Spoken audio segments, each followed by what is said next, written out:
Hi everyone, Silver Joker here. Okay, so I'm just going to have an entertaining video for you today.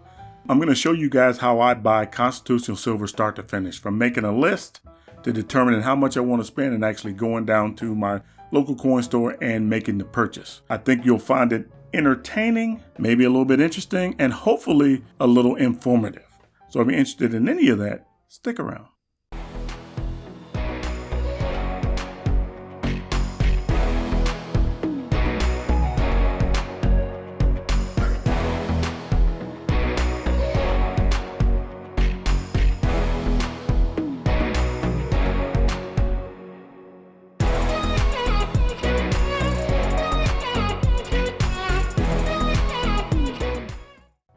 All right, so as you can see here, this is my list, and this is face value. And I've done lots of videos talking about face value, so I'm sure you guys understand what face value is. So I want $20 in quarters, silver quarters, $20 face in dimes, $20 face in Franklin halves, and $20 face for Kennedy halves, and $20 face for walking liberties. Now, this is what I mean to get in constitutional silver, but also you see on the list, if he's got a tube of Eagles, I want to pick that up, and also some silver dollars, some Morgans and Peace dollars.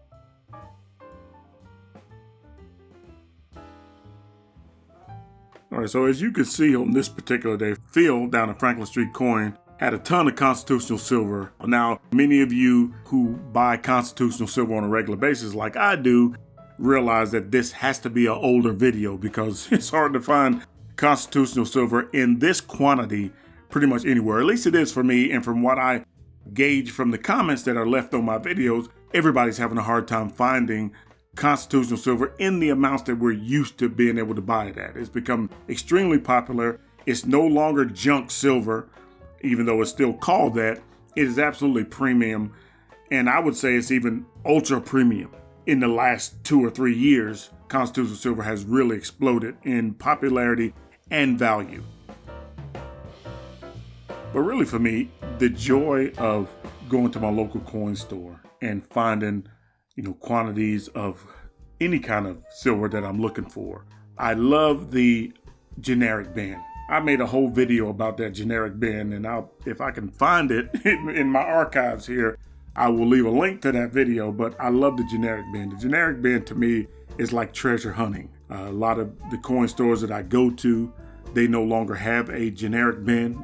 But really the joy for me is just looking through these silver coins here. There's so much history. If you think and you look at some of these constitutional silver coins, some of them are 100 years old. You can find some that are 100 years old plus. But really, to imagine the different hands that these coins have gone through, the pockets that these coins have been in, just the travel around these United States and around the world. The American constitutional silver has seen so much history, and just to think about that as you're looking through these coins that you're eventually going to own is just amazing to me. And it really is a joy. It really is like finding hidden treasure.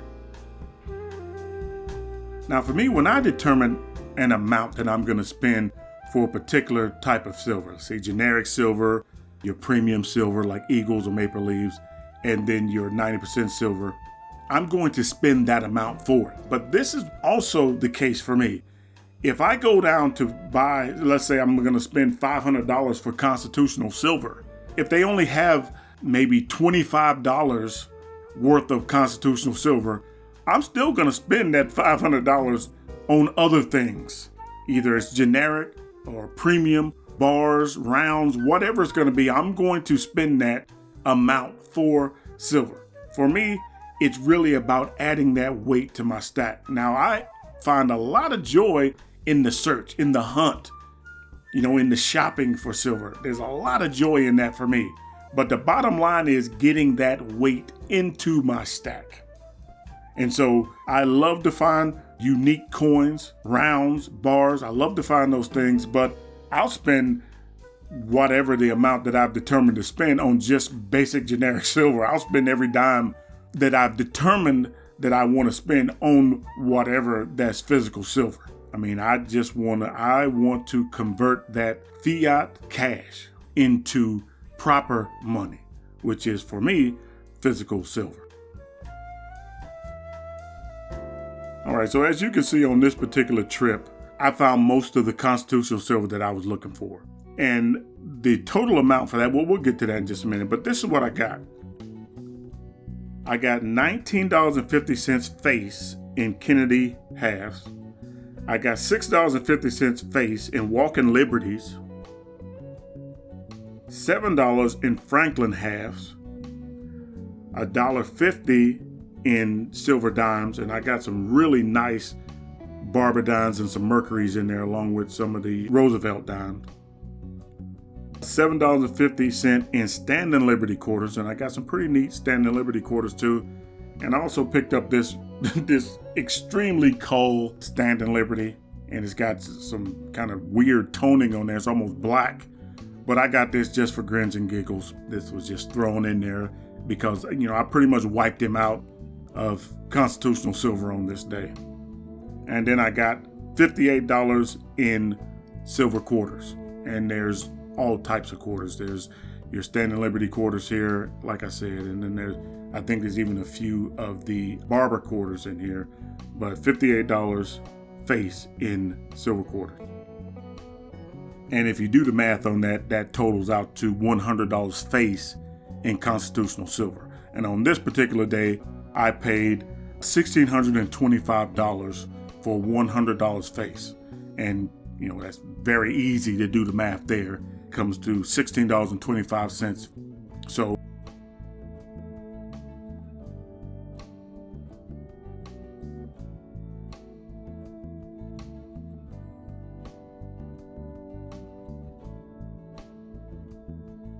you will not find constitutional silver these days. Well, you'll be hard pressed. I won't say you will not find, because I don't know where everybody's situation or where they buy their silver from. But I'm going to tell you where I live, you will not find constitutional silver anywhere for $16.25 face, period. It's going to be pretty much now just about double that. Constitutional silver has gone through the roof. But this is how I look at it. I don't see this as spending money like you would spend money at the grocery store or at the gas station. Because once you spend that, it's gone. I mean, that is absolutely an expense. It's gone. This right here, this is how I see it personally. It's not going anywhere. All you're doing is you're taking that hard-earned wealth that you worked hard to accumulate or earn, and you're taking it out of a less secure place and putting it into a more secure asset. So the money is still there. The value is still there. What you determine that physical silver means to you, that's the value, is still there. It's not going to be consumed away. That is yours. It's in your possession for you to use for whatever you need to use it for. And so once I determine what amount I want to put into physical silver, that basically to me is what I would be putting into savings. And that's how I look at it. So like I said, just a fun video today. Anytime I can buy physical silver or watch someone else buy physical silver, that's a fun time for me, especially constitutional silver. And we're starting to see a little less and less content providers making videos about constitutional silver because it's just harder to find. It's still very popular physical bullion, physical silver to stack. And I think it's well worth the effort to try to find it. And you're going to pay a premium for it, but in the long term, it's going to benefit you. And I've made tons of videos about how the value of constitutional silver will benefit you in a number of ways if you stack it. Anyway, more great content coming up, more interviews, more trips to my local coin store. And we're just going to keep this silver train rolling. I got some surprises coming for you guys very soon. And so I just appreciate you guys stopping by and showing me the love that you have. Keep stacking. Peace.